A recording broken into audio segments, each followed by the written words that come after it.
The hidden war. There is a war most people never admit they are fighting, not with the world, not with other people, but with themselves. Every day begins with a decision, and most people lose it before the day even starts. They don't fail because life is hard. They fail because they negotiate. I'll start tomorrow. I deserve a break. Just this once. I'll make it up later. These are not thoughts.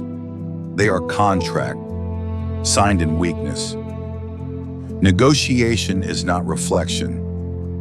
It's surrender disguised as reason. The Stoics warned us about this long before modern comfort existed. They knew the enemy was not pain, but hesitation. The moment you allow discussion, emotion enters the room. And emotion never argues to win. It argues to escape.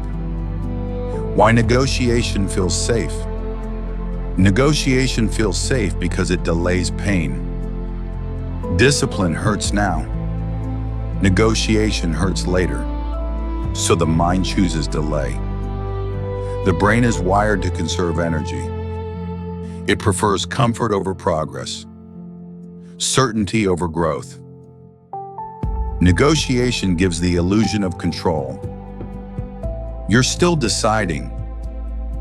You're being flexible. You're being kind to yourself. But flexibility without principle is a weakness with better language. Marcus Aurelius never asked if he felt like ruling well. Epictetus never negotiated with reality. Seneca didn't debate whether discipline was fair. They understood one truth. Life does not reward fairness. It rewards consistency. Every negotiation you allow teaches your mind one thing. Rules are optional. And once rules are optional, discipline is dead. The first collapse. Failure never begins with disaster. It begins with permission. Permission to sleep in. Permission to skip. Permission to delay. Small permissions create large consequences. You don't wake up undisciplined. You train yourself to be that way. Every time you negotiate, you weaken the command structure inside your mind. Eventually, there is no leader left. Only debate. And debate is slow.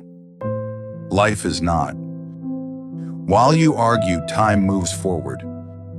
And time never negotiates.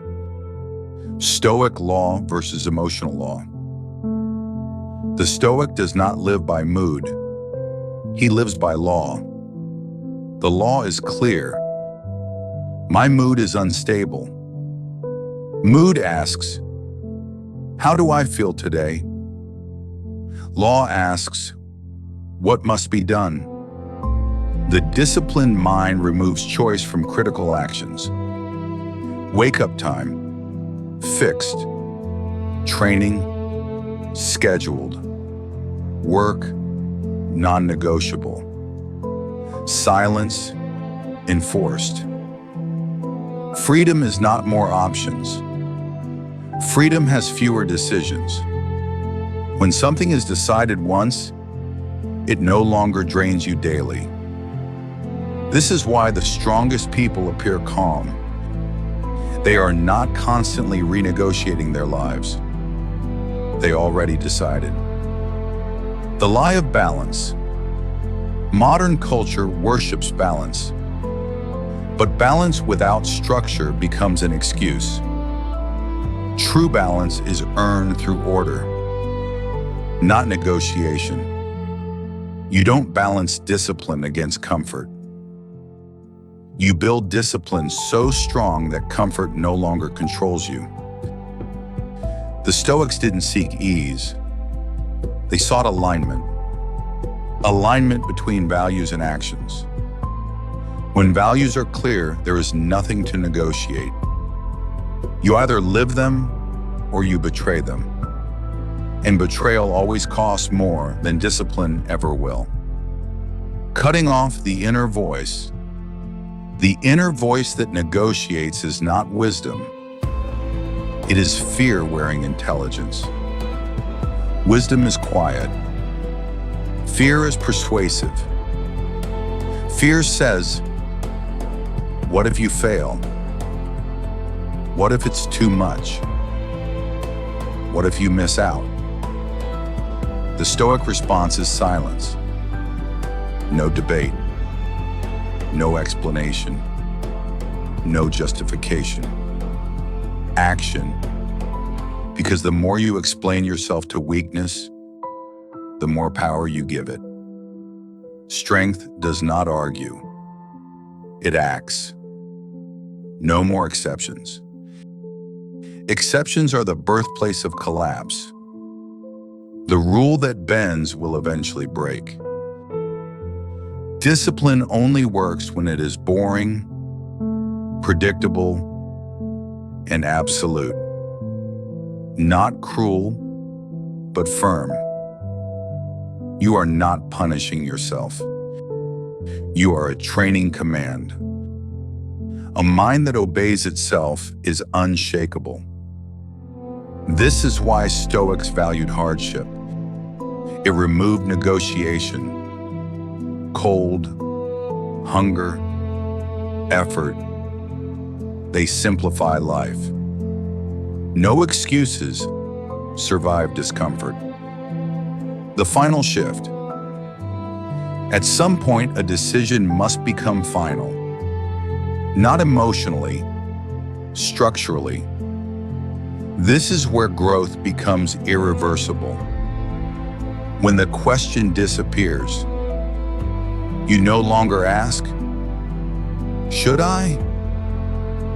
You act because this is who I am.